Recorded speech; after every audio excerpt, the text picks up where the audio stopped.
আদম আলাইহিস সালামের বয়স ছিল 1000 বছর। পৃথিবীর সব মানুষগুলোর রুহু আল্লাহ রাখলেন সাইয়েদনা আদমের সামনে। সাইয়েদনা আদম বললেন, আল্লাহ ওই রুহুটার এত সুন্দর লাগে কেন? এটার নাম কি? কয় ইবনুকা দাউদ, এটা তোমার ছেলে দাউদ। সে বাঁচবে কয় বছর? আল্লাহ বললেন 40 বছর।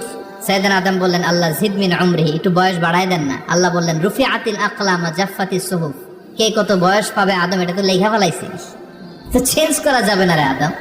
সাইয়েদনা আদম বললেন, আল্লাহ আমার 1000 বছরের দরকার নাই, আমার 1000 থেকে 60 নিয়ে আমার ওই ছোট্ট ছেলেটারে দাউদ রে আপনি 40-এর সাথে 60 মিলাই 100 করে দেন।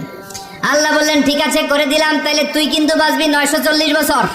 সাইয়েদনা আদম পৃথিবীর বুকে আসলেন 940 বছরের পর। মালাকুল মাউত এসে হাজির। আদম আলাইহিস সালাম বললেন, আপনি কে? আমি মালাকুল মাউত। কি জন্য আসছেন? আপনার রুহু কবজ করতে আসছি। কয় কেন আসছেন? আপনার 940 বছরে হায়াত শেষ, রুহু নিয়ে যাব। কয় না, আমি বাঁচুম 1000 বছর। মালাকুল মাউত বলে, আরে আপনি তো 60 বছর দান করে আসছিলেন রুহের জগতে। ছেলেরা দেখে খুশির ঠেলায় 60 বছর দিয়া দিছেন আদমকে, আমার মনে নাই, ভুলা গেছি ভাগো। আমি আরো 60 বছর